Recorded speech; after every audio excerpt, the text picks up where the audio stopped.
My new book, Pillars for Life, A Guide to Spiritual Ethics and Practice, is now out and available for you to read and purchase. You can check out our website, willowhealing.org, to find a link, or you can find it on Amazon. We look forward to getting your feedback, and if you love it, please leave a review and share with your friends. Now it's time for the show. Welcome to Willow Healing Matters, the podcast. We are so excited to have you joining us on this journey where we explore different ways to empower your soul, whether it's healing in your kitchen or all the way up in the corporate world. Come with us as we look into different ways to heal your mind, body, and soul. Hey everyone, it's Catherine from Willow Healing, and today I'm here with Marko Petrovic. So prepare to journey beyond the ordinary, as our guest today is a visionary world explorer and two-time best-selling author of Soul Path and Embrace of the Elements. Steering away from conventional paths, Marko has ventured deep into the heart of ancient cultures, unearthing wisdom that he weaves into transformative experiences.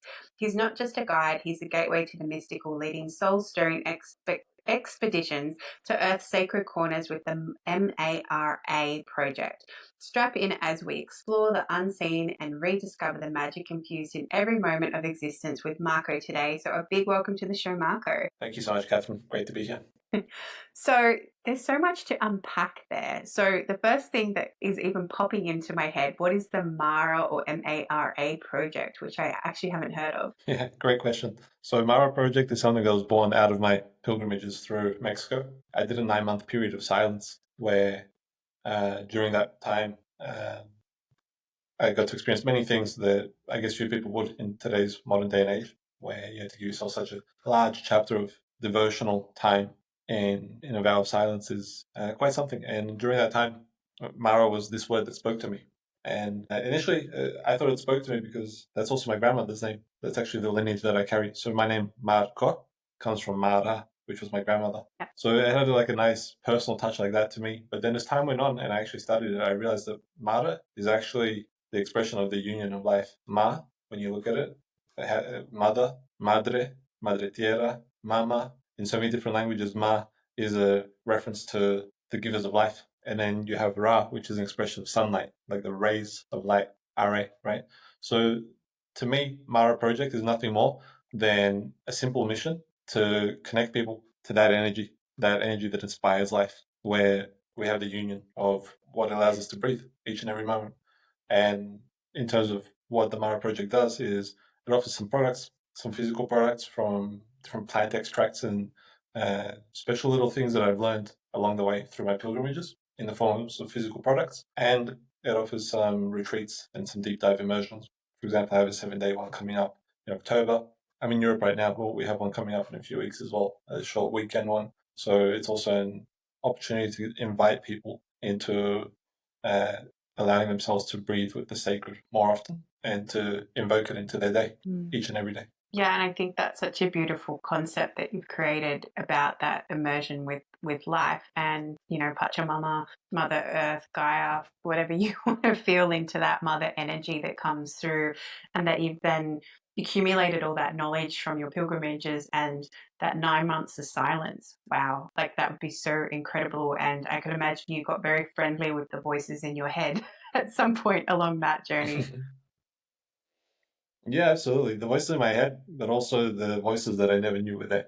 And to me, those were the echoes of my soul, the symphony of my ancestors, the rhythm of nature itself and the way that it speaks, and allowing myself to realize how much communication is actually happening each and every moment that I was completely blind to. Yeah, which is is that where your book inspiration came from, through those pilgrimages and through that time in silence and coming back to Mara? Yeah, the book was, I mean, it's called Soul Path, right? So the book was just mostly an encouragement from others. I never imagined that I'd be sharing my stories in the way that I do now. I didn't go out there so that I could accumulate cool stories, but I went out there to live an inspired life, and I accumulated cool stories as a result. And oftentimes when I recounted some of those stories to like close friends or family, they'd all say, "Wow, this sounds like a movie or like a book. You should write something. You should share this somehow." And I guess with enough encouragement, I started to appreciate that this actually has quite a ripple effect on people, like at least a significant impression. So I sat down for most of 2024 and wrote about 70 versions of the book until I was happy with it and felt like it reflected Wow. the devotional piece that chapter of my life was. And Yeah. that's now, a little collection of 22 short stories around that time of the 9-month period of silence. So some of it was before, some of it was after, some of it was during, but it was like a collection of 22 short stories where people get to ride shotgun with me. I wanted to be a voice for here's what happens when we give our all to life, rather than giving someone the 7 steps to live a life in line with the universe. I just wanted to say, hey, here's what happens when you give all of yourself to life, because I feel like that's what we're lacking in today's day and age, more direct experience, right? There's no shortage of information. Like, you can find everything you want on YouTube, but what we are lacking is direct experience. And so from my heart of my hand, it's like, here's my direct experience, here's everything I did, and here's the mess ups I had, here's the blessings, here's the treasures I discovered. And whether it's entertainment or it's profound insight, like, take it however you like. And it's got some journal that's along the way as well, so people can tune into some of what I experienced on a more intimate level too, rather than just the story. Yeah, and I think it's such a important note to remember that we can get the information, whether it comes from within us in that point of where you're meditating or silence, or whether the universe, if they want you to know something, right, it'll put it right across your lap, and if you keep ignoring it, it'll just keep turning it up, turning the volume up to the Yeah. point that you can't block it out anymore. And, there's been this big pull, and I love that you have this, blend where you're starting to bring in these ancient rituals, because we as a society have forgotten how to connect with the land and how to connect with ourselves at that deeper level, because we just are distracted by so many things in our life that we forget how to actually be in that deep form of connection. And did that inspire then you creating this new how you run your retreats and how you help people connect more in with themselves? Yeah, absolutely. For me, it was a awareness that many times when I find myself in exchanges with people, specifically like when we start to explore some of these deeper conversations, that people would oftentimes reflect like how they feel like they open pockets of awareness that they didn't probably have as a result of a conversation with me or some time that we might spend around the fire or something like that. And I realized, well, it kind of makes sense. I've lived a fairly unique life, and that unique life choice that I made has also allowed me to cultivate myself in a particular way that few people will give themselves, 9 months of silence to get to know life at that level of intimacy. And for me, there's also an awareness that that's not everyone's path. Like, not everyone has to go spend extended periods of time in silence, but some people might want to spend a weekend or a week in a deep immersed experience where I can offer that transmission. And so for me, it was an awareness that I've lived the path that I've lived, so I can offer a transmission from it, not so that everyone can go and live the path that I've lived, right? And the transmission for me is a life through truth and connection. Like, that's the simple underlying message behind everything I do. And because we can't really have connection unless we have truth, right? And I don't speak about So truth true. as a fixed state of this is true and this is not. No, it's like truth is something that evolves with us as we evolve, right? So at one level, we might experience a truth. And then, like one of my great teachers, Don Tolman, who wrote the foreword to my first book, he beautifully expressed, you've got truths and you've got truer truths. Doesn't make one right and the other one wrong. It's just in layers, right? So for me, it was about appreciating that we have truth to encounter at layers. And as we go along the journey of encountering it, that we can experience ever greater connection. And to me, that piece around connection is so vital, because that's what allows us to know the beauty of life. Yeah, and it's such a beautiful point that you bring up, because, often as humans we forget the actual power of being connected with not just ourselves, but with those around us and earth and, the divine, and all those different levels of connection. And, what you said too about truth and that deeper level of truth, it's like when you look back on your life, you're like, why did I do that? And I think the most important thing I got told is you did the best you knew at the time, because that was your truth at the time. Whereas now you've got more wisdom and hindsight, you can look back on that and go, oh, now I can see the truth in that. And what you said, that description of that truth, and then there's more truth. The truth, the truth. It's definitely that layers, right? That you keep pulling it off, you keep, doing the work, and, it's not all roses and like in your quote when you were filling out your form, crystals. It's not all light and crystals and roses and that sort of thing. It is really hard living through life. It is really hard to, move through those ups and downs and keep that trust and that truth happening for you despite what's happening around you. Yeah, absolutely. And I feel like that's one of the important pieces around spiritual communities, conscious communities, new age communities, etc. That there can sometimes be a steering towards that which is nice, that which is pretty, that which is beautiful, that which is like light and love and butterflies and crystals and candles and incense and all those sweet things. And they all serve their place, right? So I'm not bashing them in any way. But if we only steer to that side, then we don't give ourselves the opportunity to understand the yin and the yang, right? The darkness and the light. And for me, that's that piece around truth, of coming to terms with the fact that we may not necessarily enjoy every single step that we take in life, whether it's for our own errors in judgment and the way that we took a step, or whether it's because life delivered us a certain situation that we didn't anticipate, that we didn't enjoy for whatever reason.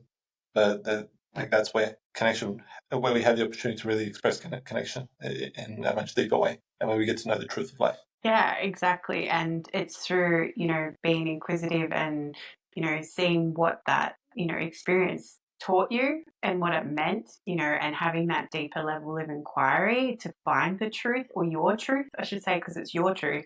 It's not anyone else's truth, because your experiences and your trauma is different to the next person, the next person. So whilst I'm sure, we can all say, oh, this is what happened for us, it might not be relatable to the next person. We all have that unique truth. Yeah, I have an interesting spin on that that isn't too popular, but I find it to be practical and useful, so I'd love to share it, which is that, Go for it. like oftentimes when I encounter situations like that where people are like, oh, well, I've got my truth and you've got yours. And not really. I've got my opinion and you've got yours. The truth is the point where our hearts recognize the oneness. And that's that piece of connection that I was speaking about, Yes. right? And so we have our own illusions and ideas and opinions based on traumas, how life formed us, the decisions that we made, right? So I have my opinion, my perspective, but is it aligned with truth in the way, and the way that I relate to truth is that piece I mentioned where the heart connects, right? If I'm distancing myself from you because I have my truth, well, that's not my truth. It's a mask that I've put on to say, like, no, like, I think better. I think I'm right. And that creates separation rather than connection.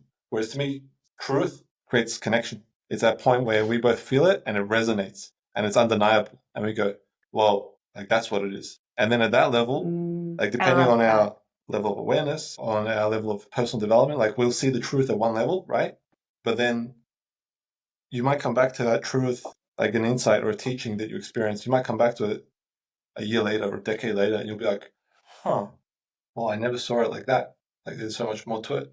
Exactly. And I love how you phrase that, because it is. It's like when that heart recognition, because our heart has more understanding than what our brain can ever put into this world. Yeah. And when you realize the power of the heart and that connection that you have with another human, and just everyone, if the heart sees everyone as equal, it's our mind that takes over and tries to diminish that truth of that connection too. Yeah, definitely.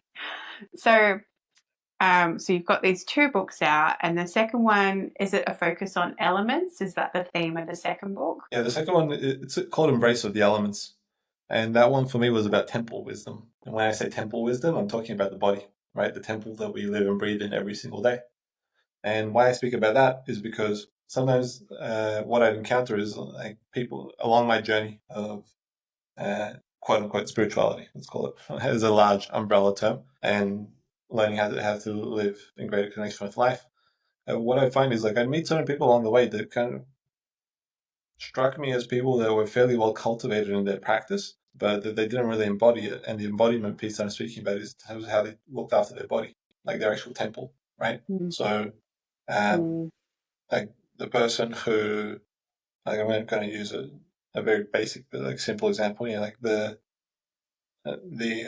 person who sits and speaks about vibrations and crystals and the importance of energy and like how energy flows, doesn't go and exercise or go for a walk or give their body the space and freedom to move.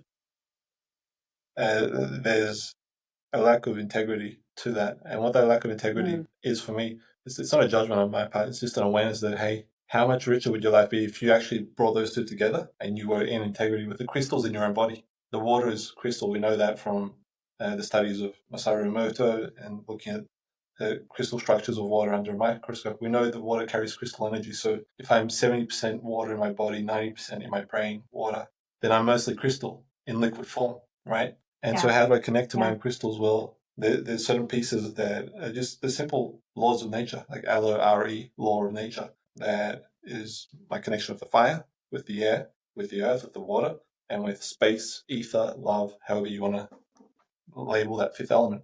So for me, embrace of the elements was that how do I, like all this beauty that I appreciate outside of me, how do I actually come into good relationship with it inside of me? So that when I sit, when I hold myself, when I express, that this channel can actually serve as the vessel that it is, the vessel of life, so that it can breathe life into a conversation, so that it can breathe life into a song, so that it can breathe life into poetry, or like whatever the mode of expression is, even if it's non-verbal, if I'm exercising, so that I can breathe life through it, rather than carrying around pains and niggles and all this stuff that like our body's not designed to naturally have. That's not normal. Normal for me is a body of vitality, and it's available to each and every one of us. But there's these pieces that we're not taught. Like we're given a body, but we're never taught how to drive it, as a metaphor, right? Whereas before you can sit in a car and drive it, which is infinitely more simple in terms of complexity of structure as opposed to the body, infinitely more simple.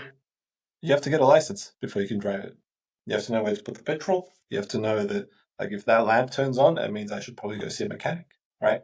But we never get that with our bodies. So embrace of the elements is my best effort of simplifying over 15 years worth of wellness study that I've done and practice into a very simple, succinct way that people can apply it in their lives and start to experience life at greater depths through this beautiful temple, the body. Yeah, and there's so much in that. I want to follow through. Let me think first.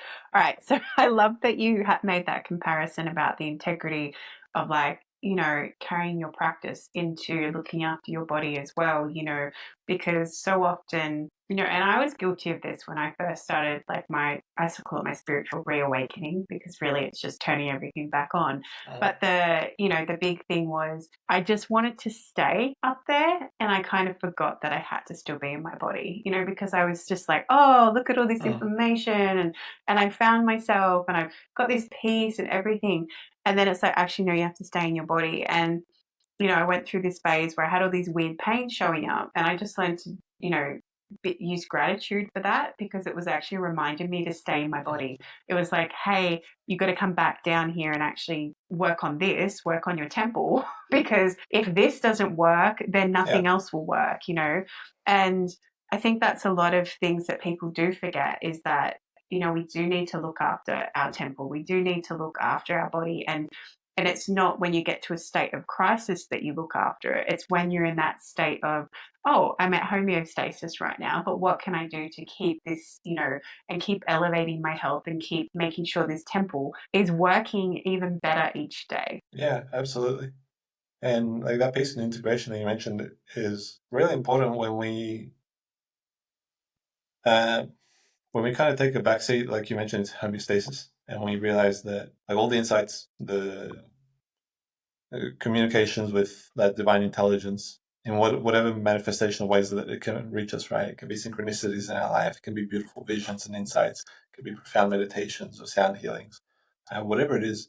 Like all that stuff's great, but how do we make it practical in our lives? And that's the piece that I feel is really important to speak about, like on integrity and integration that you're speaking about. Like, cool, like I saw all this beauty, but how do I treat my body? Do I treat it with that same reverence? Because if it wasn't for this body, I would have never connected to that. Exactly. Like this is my medium of communication. Exactly. Yeah. And Same our thing soul for chose to have for this the house, human right? experience. Yeah. Yeah, exactly. And yeah, exactly. Because our soul chose to have this human experience. Part of that is having a body and learning how to walk around in a body and feel the emotions and process the emotions, and still be able to, discern and come back to the truth. And so you can have that heart connection, right? Yeah, absolutely. The deeper piece for me around it is recognizing that it's a game to play rather than a task to complete. In that, like sometimes people who take on more devoted paths of spirituality and stuff like that, they can treat it like a job. Like this is serious, and it is. It's not a joke, but you can have fun and you can play the game of life. And so, like, one of the It main can. manifestations of how I dance with that is to recognize that, like, anything that I push away from me, like, I'll speak to some of the common things, like, oh, yeah, like, I don't want to put myself out on social media because, like, it's a manifestation of the matrix, or, like, I uh, need to have my space quiet and serene and peaceful and my incense burning so that I can meditate. Or, like, if I'm not in my yoga studio, I can't do yoga. Like, whatever it may be. People have these different riffs of ideas that they'll start to carry with themselves. The truth is, this is all divine. Like, I don't prefer being in an apartment. I'm living in an apartment right now, right, for a couple of weeks. I don't prefer it. I'd rather be in nature, by the ocean, in the forest. That's my preference. But this isn't any less sacred. Like, this mostly came from Earth. Someone's hands and heart and mind went into creating this structure, into putting it all together. And sure, it's an expression of the Matrix, but it's about how do I dance within the game? Like, how do I play with it? Do I become the game so that I forget who I am? Or do I just recognize that, hey, this is just part of the game? Like, this is one of the illusions. Being in a city, in a place where people are caught up, working 9 to 5, chasing their tails, paying one bill to the next. Well, that's part of the game. I can move through it and be unaffected by it if I don't have a charge around it. And the charge is, forest good, city bad, right? So for me, it's been beautiful to explore integration through where are the charges and where's the actual growth for me. So I mentioned social media before. Like, one of the big growths for me was when I went to Mexico and I sold everything that I owned and booked a one-way ticket with nothing more than a suitcase and a guitar. I deleted all my social media. I was like, I'm done with this world. Adios. I'm off. And that Yeah. was great for a little while. And then I did my period of silence. I got around to launching the book 4 years later. And I realized, hey, you know what? I deleted my Instagram account that had over 10,000 followers 5 years ago. Let's What would start have happened again. if I just stayed in a better relationship with it? And for me, it was fine. I chose to start again, and it made sense for me. Like, there's deeper reasons for why it made sense, and we can speak about it. That was definitely part of my journey. But the piece around integration for me was when I realized that, like, actually I need to be playing this game. That when I leaned into it, I wasn't leaning into it from a place of like a distasteful charge that I had to it. Rather, it was looking at it and saying, well, how can I play this game? And how can I bring my essence to this so that it's just an extension of who I am rather than me feeling like I'm fabricating myself or like I'm out of touch with the sweetness of life, which can many times happen when we spend a lot of time in technology. Yeah, and it's so true because I broke up with social media as well. So I know exactly what you're talking about, Marco. And then I was like, I need clients. I need to connect with people. I want to, I want to share messages and get it out to the world. At the moment, the quickest way to do that is through the door of social media. So I actually called in the energy of social media and meditated with it. And we had a big conversation because I was like, how do I make sure I don't end up in the same state of mind I was last time? So I get on, I connect with strangers because I love doing that and learning from strangers because you never know what they have to share or what you can learn from them, and seeing them and acknowledging them. And then I post and then I get back off. And because I find if it's meant to be in my feed right when I open it, it will be, or my husband will manage to find it and send it to me anyway. But at the same time, it's just you're using it how it aligns for you, not how, it's like controlling in your temple, getting super sucked in to being like scrolling on Yeah. that for hours and just doom scrolling. Yeah. Yeah. It's a question of how we use the tool. Exactly. Exactly. It's like, are you being used by the tool or are you using the tool?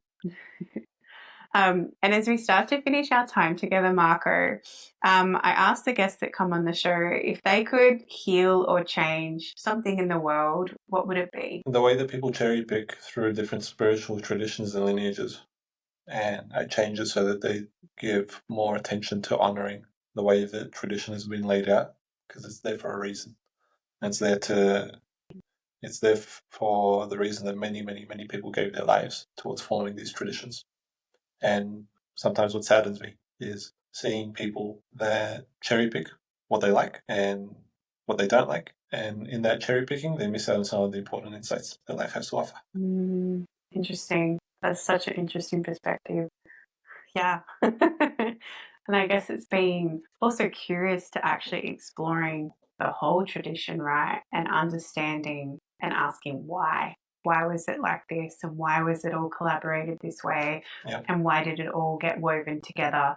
Because often, especially the ancient rituals, have so much story embedded them, and the stories themselves have the message that you need to hear. Yeah, absolutely. And realizing that, I don't know why, but for some reason it's like when we speak about it being an ancient tradition, it's like old stuff. Like it's not what's current right now. It's more current right now than ever before because it's actually tracked evolution for thousands of years. And so when I ask someone the humbling question of like, well, consider your life, consider everything you've done with your life on your devotional path, consider the meditations, the retreats, the transformation, the self work, all of it, right?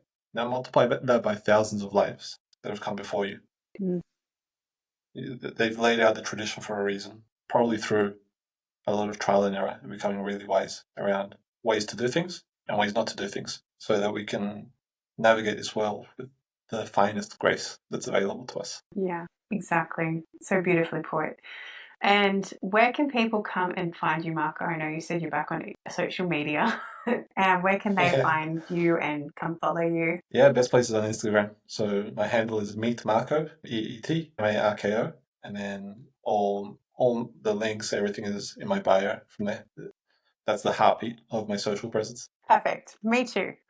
I will connect with you and then we can be connected. Awesome.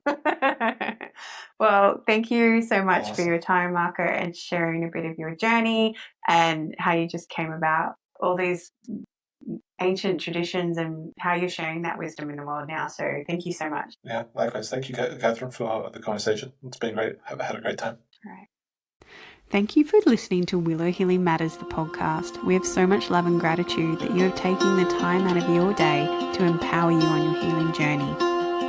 The views shared by the person being interviewed might not necessarily reflect that of the host and should be used at your own discernment. Trust what resonates for you and follow your heart and soul guidance. If you have any underlying medical conditions or mental health issues, please consult with your healthcare provider before pursuing any of the recommendations. Likewise, you can always contact the person being interviewed to find out more information. This can be found in the show notes. Remember to activate, align, heal, empower, and find love in everything that you do.